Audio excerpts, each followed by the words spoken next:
Assalamualaikum warahmatullahi wabarakatuh. Perkenalkan, saya Dimas Dwi Mulya. Perkenalkan, nama saya Raniani. Perkenalkan, nama saya Angela Prilia. Kami dari kelompok 4 akan menjelaskan materi bab 9 mengenai evaluasi gerak tari berdasarkan teknik tata pentas. Kita masuk pada teknik tata pentas. Pengertian dari teknik tata pentas adalah teknik merancang sebuah pertunjukan untuk mementaskan tari yang baik, sehingga tampak jelas keindahan tampilan gerak tarinya. Manfaat mempelajari teknik tata pentas yaitu karena teknik tata pentas merupakan unsur atau komponen utama dalam pertunjukan tari. Tanpa mengetahui atau menguasai hal tersebut, maka hasil secara totalitas nilai artistik kurang baik. Kita masuk pada unsur-unsur teknik tata pentas. Terbagi menjadi 6, yaitu tata panggung, tata rias, tata lampu, tata busana, tata dekorasi, dan tata suara. Kita masuk pada tata panggung. Tata panggung adalah tempat berlangsungnya sebuah pertunjukan di mana terjadi interaksi antara penari dan penonton. Tata panggung ini terbagi menjadi 3, yaitu panggung proscenium, panggung campuran, dan panggung arena. Kita masuk pada panggung proscenium. Panggung proscenium adalah jenis panggung yang sering digunakan dalam pertunjukan tari. Panggung proscenium ialah panggung yang menampilkan pertunjukan dalam sebuah lengkung proscenium atau bingkai. Maka dari itu, panggung ini bisa juga disebut sebagai panggung bingkai. Bingkai di panggung proscenium biasanya dipasangi layar atau gorden, yang kemudian memisahkan area pementasan dengan penonton sehingga audiens tidak bisa melihat pergantian atau tata panggung. Kita masuk pada panggung campuran. Panggung campuran adalah jenis panggung perpaduan panggung proscenium dan panggung arena. Yang ketiga, kita masuk pada panggung arena. Panggung arena adalah jenis panggung terbuka yang tidak terdapat batasan jelas antara garis pemain dan penonton. Jarak panggung ke penonton sangat jelas atau menempatkan penontonnya melingkari panggung. Fungsi tata panggung yaitu yang pertama, panggung berfungsi sebagai tempat para penari. Yang kedua, selain itu, panggung juga berfungsi sebagai tempat menyatunya semua unsur-unsur pementasan lain, baik pencahayaan, dekorasi, dan lain sebagainya. Selanjutnya yaitu tata lampu. Tata lampu merupakan segala perlengkapan perlampuan yang digunakan untuk keperluan penerangan dan penyinaran dalam seni pertunjukan.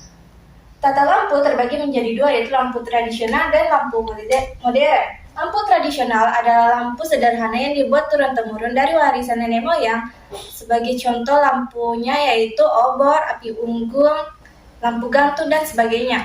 Lampu modern adalah lampu yang menggunakan listrik sebagai bahan dasar utamanya. Dengan kemajuan iptek dan perkembangan seni pertunjukan, maka kedua belah pihak saling membutuhkan sehingga instrumen lighting di zaman sekarang ini telah canggih dan siap mendukung segala macam kebutuhan pertunjukan. Fungsi tata lampu yaitu menerangi dan menyinari pentas. Lampu digunakan untuk sekedar memberi terang, melenyapkan gelap.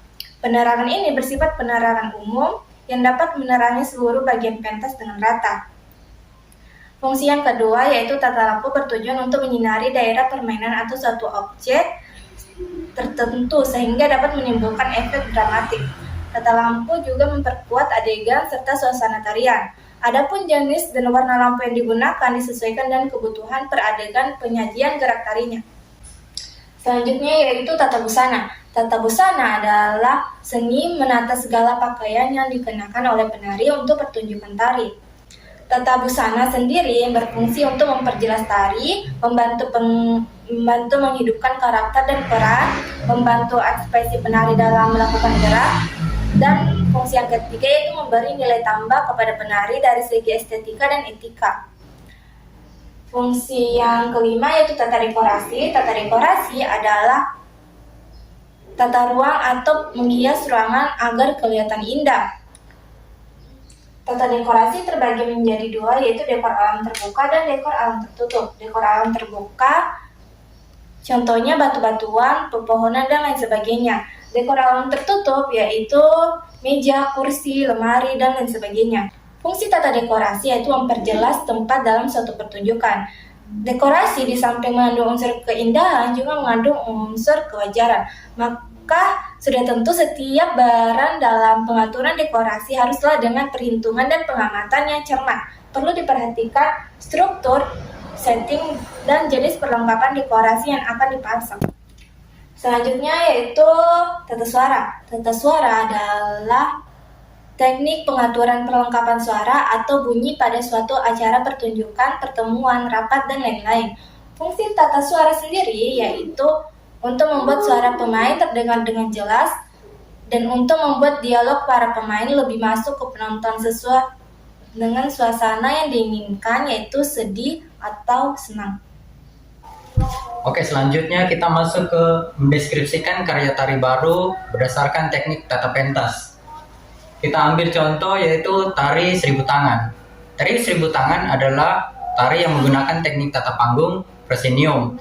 Karena gerakan kaki tari seribu tangan hanya sedikit atau cocok di ruangan sempit atau panggung yang kecil. Tari seribu tangan sangat cocok dilakukan di panggung karena pola gerakannya hanya garis lurus dari depan ke belakang dengan penari terpendek menuju ke penari tertinggi. Yang kedua adalah tari kecak. Tari kecak adalah tari yang menggunakan teknik tata pentas panggung arena. Panggung arena ruang terbuka yang biasanya berlatar tempat ibadah. Tari kecak sangat cocok dilakukan di panggung arena ruang terbuka karena tari kecak memiliki banyak anggota penari dengan gerakan melingkar. Oleh sebab itu, para penonton biasanya melihat tariannya dari arah mana saja. Kemudian yang ketiga adalah tari pohaci. Tari pohaci adalah tari yang menggunakan teknik tata panggung campuran dan biasanya berlatar lingkungan seperti air, tanah, atau tumbuhan karena pohaci artinya dewi pelindung bumi dalam cerita rakyat Sunda. Tari pohaci menggunakan latar lingkungan karena tari pohaci menceritakan tentang Dewi Pohaci yang merasa sedih atas kerusakan pada lingkungan dan Dewi Pohaci turun ke bumi untuk melindungi dan menyuburkan bumi. Sekian penjelasan materi dari kelompok kami. Kami ucapkan Assalamualaikum warahmatullahi wabarakatuh.